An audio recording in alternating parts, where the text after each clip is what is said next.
Natalie Panteg Bolanari, 24, San Pascual. Chloe Serapio, 16, Pinagbanan. Erlene Joy DM Bonifacio, 22, Bornay. Baby Jean Romero, Season 19, Barangay Pinagbanan. Jadal Fatorian, 20, Bugtong Nabuli. Hannah Shane Tige, 23, Bantog. Carissa Maldiwi, 17, Kalibahan. Krisha Villalvaldez, 24, Sibul. This is Gisela Dumayag Serrano, 18, Tabaka. Noreen Kaina Kunanan, 19, Barangay Bantog. Adelaide May Malacatares, 22, Matias District. May Nalingat Maitan, 19, Poblacion Sur. Mabuhay. This is Craig Lara E. Frias, 19, Barangay Mabuhay. The Barangay Marcos District, 22, this is Mary Ann Manluso. And ladies and gentlemen, let us give our 19 beautiful ladies a big round of applause.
the time has finally come to announce our top 10 candidates who will vie for the crown of Binibining Talavera 2023.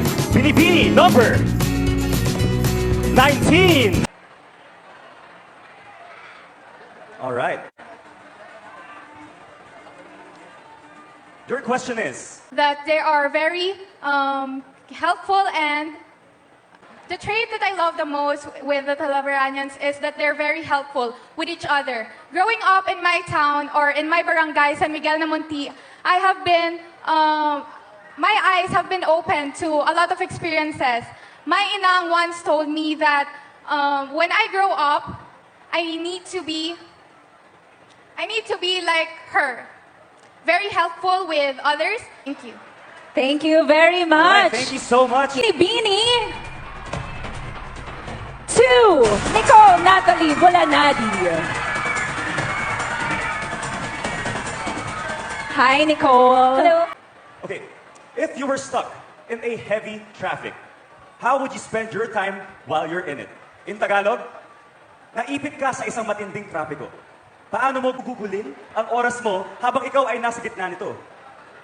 If I were stuck in a traffic, I would use my time to pursue my purpose. As what I have been saying, I will always take advantage of the opportunity that I am given every single time. And that purpose, as a daughter of a farmer, and as a Binibini representing my community, where most farmers, or most families thrive on farming, I want to make sure that I use my time to make sure that they are celebrated, appreciated, and supported in our society. And if we could all keep that in mind and use our time to pursue our purpose, then we could all be victors of change, influencers of growth, and an avenue of empowerment.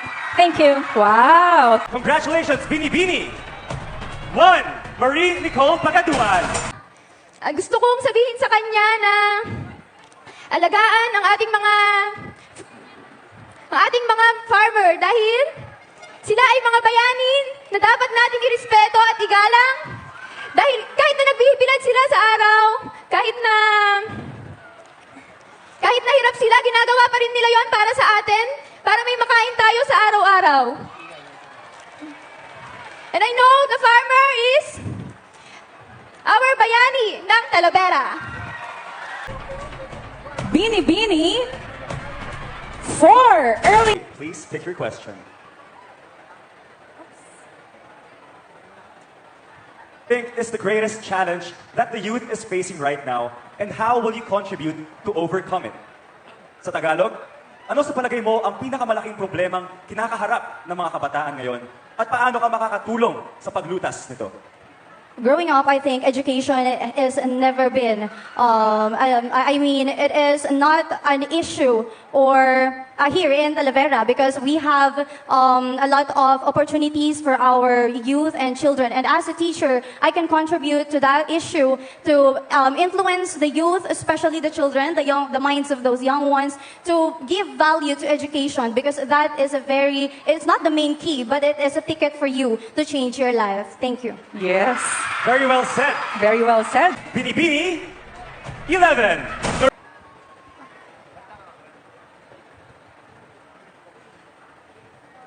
If you win the Binibining Talavera 2023 crown, what would you do a day after?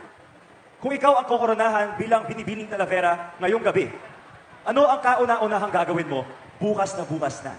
Well, if I would be given a chance to win and take home the crown tonight, after the day I win, I will still continue to do my advocacy, which is to promote the importance of agriculture in the younger generation. Marami sa kabataan ngayon ang nakakalimot kung ano nga ba ang kahalagahan ng agrikultura.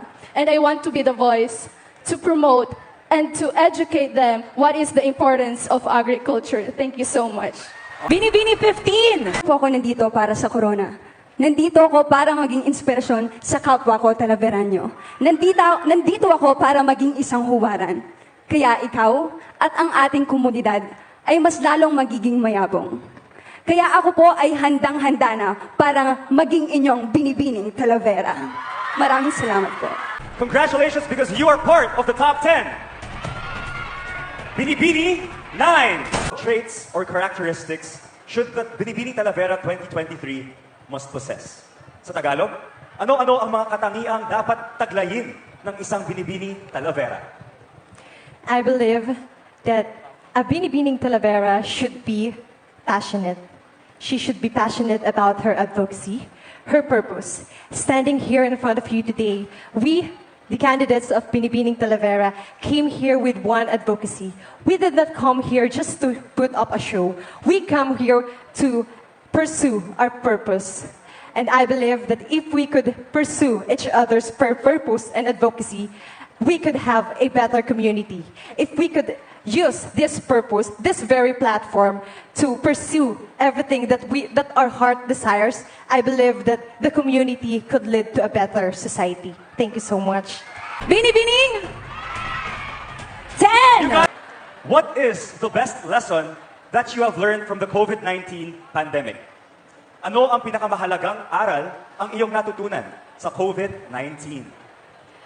We all know that COVID-19 had a big impact in our generation. But what I've learned in this pandemic is to be grateful and to know my real self, to accept my flaws. And here I am standing here in front of you, using my advocacy to help the younger generation to be better, to love yourself more. Because at the end of the day, you only have yourself.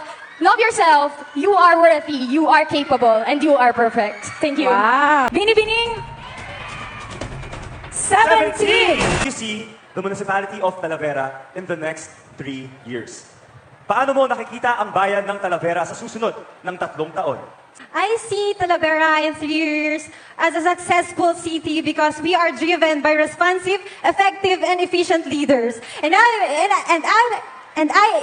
if I get the chance to win tonight, I will promote our agro industries because it's such a main employment and income generation worldwide where we Talavereñans are the agro industry city here in Central Luzon by our leaders. Thank you. Last but not the least, you are part of the top 10.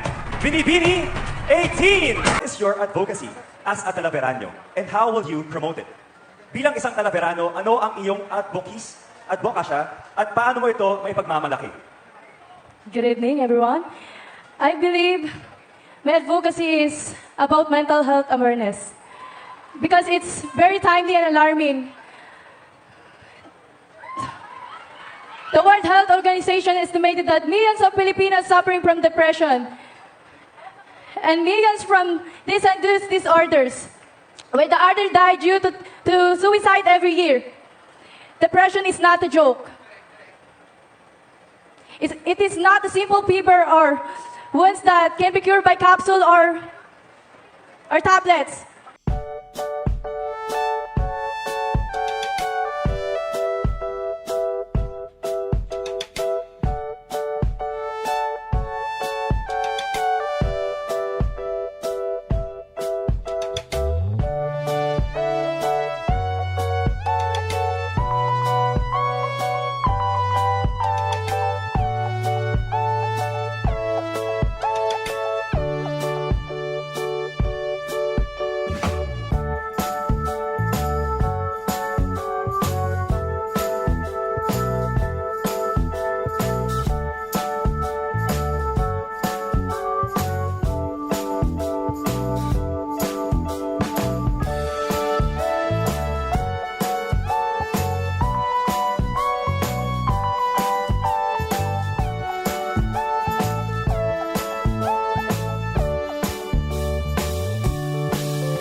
If you will be crowned as Binibini Talavera 2023, how would you convince the Talaveranos to promote a sustainable Hugas Kalawang Festival?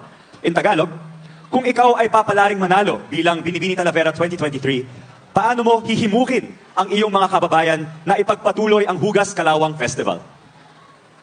Thank you for your question. As a teacher, I am going to use my passion and that platform wherein I can reach a lot of audience, especially the children as well as their parents. And I believe that implementing that kind of culture and mindset to the young minds of those children, we can then achieve and make a sustainable and continue the legacy of this Hugas Kalawang Festival that we're celebrating today. Because after all, this celebration is not just a celebration of those farmers, but also the celebration of the whole Talaveranos, that farming is one of the main source of their livelihood. Thank you. Please call on candidate number 10.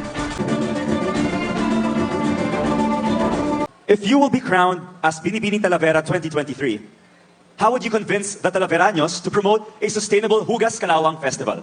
Sa Tagalog, kung ikaw ay papalaring manalo bilang Binibini Talavera 2023, paano mo hihimukin ang iyong mga kababayan na ipagpatuloy ang Hugas Kalawang Festival?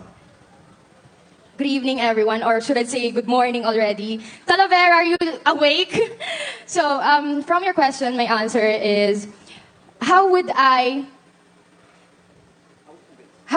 convince the younger generation or our youth to continue our Hugas Kalawang Festival? I believe that as a beauty queen that with a purpose who is standing in front of you, I believe that we should continue the Hugas Kalawang Festival to respect our farmer.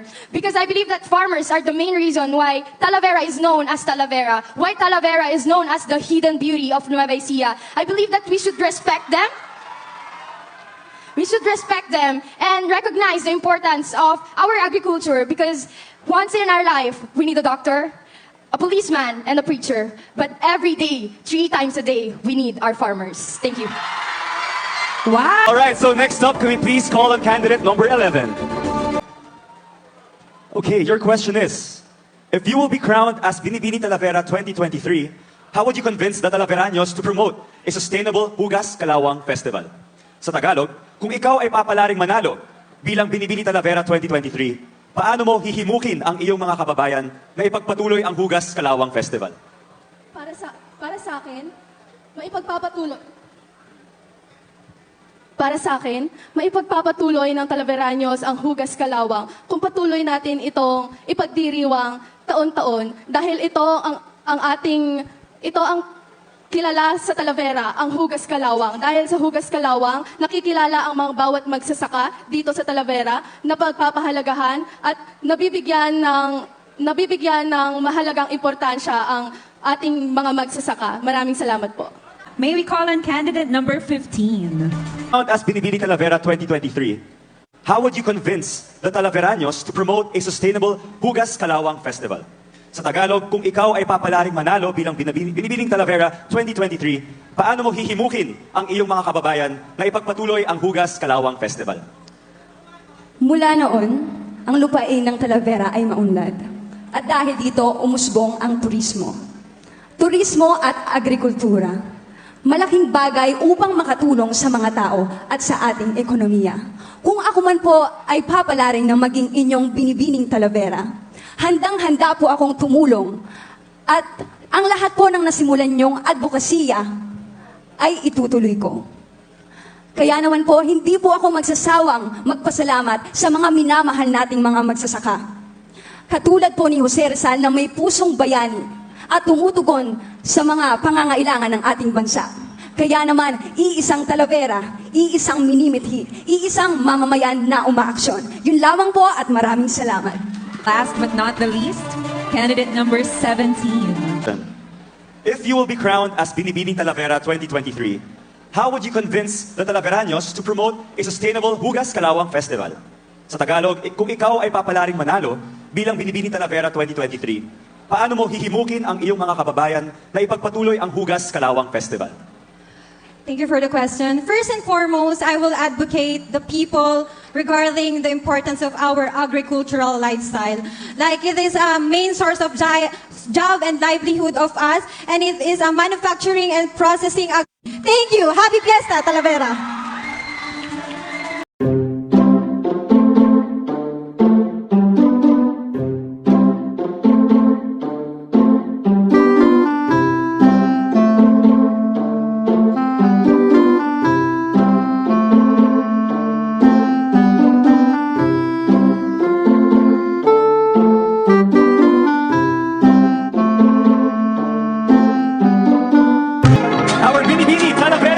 2023 second runner-up is...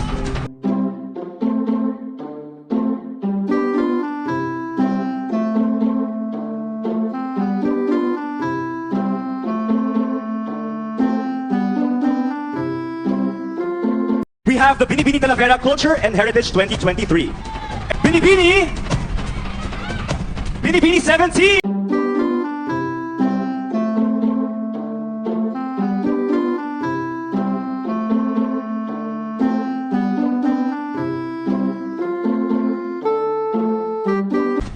Binibining Talavera 2023. The first number that I am going to announce is Binibining Talavera Tourism 2023. The Binibining Talavera Tourism 2023 is Binibini 15!